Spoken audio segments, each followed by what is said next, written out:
ગુજરાતના નવા ડીજીપી કોણ હશે તેની ચર્ચા લાંબા સમયથી ગુજરાતના પોલીસ બેડામાં ચાલી રહી હતી, પરંતુ દિલ્હીથી મળતા સમાચાર પ્રમાણે યુનિયન પબ્લિક સર્વિસ કમિશને ડૉક્ટર કે લક્ષ્મીનારાયણ રાવના નામ પર મોહર મારી દીધી છે। એટલે કે 31મી ડિસેમ્બરની સાંજે હવે ગુજરાતના નવા ડીજીપી ડૉક્ટર KLN રાવ થશે તે સ્પષ્ટ થઈ ગયું છે। આખી ઘટના શું છે અને કેવી રીતના તેમની પસંદગી ઉતારવામાં આવી તેની વિગતે વાત કરવી છે। વૈષ્ણવજન તો તેને કહીએ જે પીડ પરાઈ જાનાને રે। નમસ્કાર, નવજીવન ન્યૂઝમાં તમારું સ્વાગત છે અને હું છું તમારો પ્રશાંત દયાળ। વાત કરવી છે ગુજરાતના નવા ડીજીપી કોણ થશે। IPS અધિકારી તરીકે જે યુવા અધિકારી કેડરમાં આવે છે તેમની એકમાત્ર મહત્વાકાંક્ષા એવી હોય છે કે જ્યારે તેઓ નિવૃત્ત થાય ત્યારે head of the police force તરીકે એટલે કે ડીજીપી તરીકે નિવૃત્ત થાય।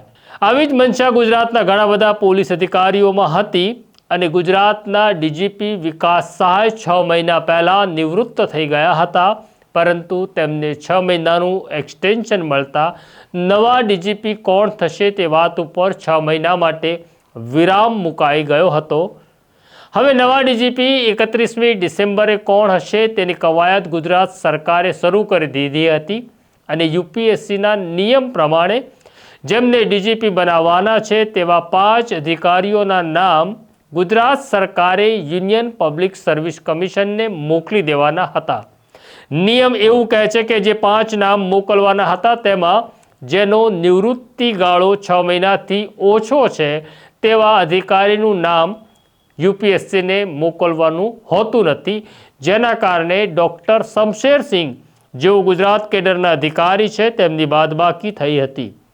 ગુજરાત સરકારે જે નામ મોકલ્યા હતા તેમાં સૌથી અગ્રતાક્રમે 1993 બેચના IPS અધિકારી ડૉક્ટર કે લક્ષ્મીનારાયણ રાવનું નામ સૌથી પહેલું હતું। ત્યાર પછી અમદાવાદના પોલીસ કમિશનર GS મલિક હતા। ત્યાર પછી ડૉક્ટર નિર્જા ગોટરુ, મનોજ શશિધર અને રાજુ ભાર્ગવ, આમ 5 નામ, આ 5 સિનિયર IPS અધિકારી છે, ડીજીપી રેન્ક ધરાવે છે, તેમના નામ UPSCને મોકલી દેવામાં આવ્યા હતા।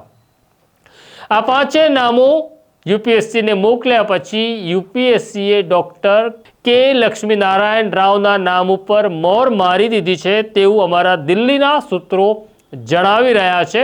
31મી ડિસેમ્બરે સાંજે 6 વાગે જ્યારે વિકાસ સહાય નિવૃત્ત થઈ રહ્યા છે ત્યારે હવે ગુજરાતના નવા ડીજીપી તરીકે નવા વર્ષનો ચાર્જ ડૉક્ટર રાવ લેશે અને ડૉક્ટર રાવનો કાર્યકાળ 2 વર્ષનો હશે। સુપ્રીમ કોર્ટના આદેશ પ્રમાણે જેમને પણ ડીજીપી બનાવવામાં આવે તેમનો કાર્યકાળ લઘુત્તમ 2 વર્ષનો હોવો જોઈએ, એટલે 2027 સુધી ડૉક્ટર KLN રાવ ગુજરાતના ડીજીપી તરીકે ફરજ બજાવશે। તો આ છે ગુજરાતના હેડ ઓફ ધ પોલીસ ફોર્સની સ્ટોરી। આ સ્ટોરી તમને કેવી લાગી અમને કોમેન્ટ બોક્સમાં લખજો।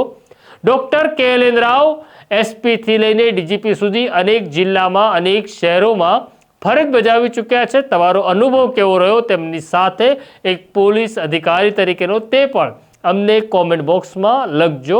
અત્યારે મને મારા સાથી દર્શિલને રજા આપો, આવીશ નવા વિષય સાથે। નમસ્કાર।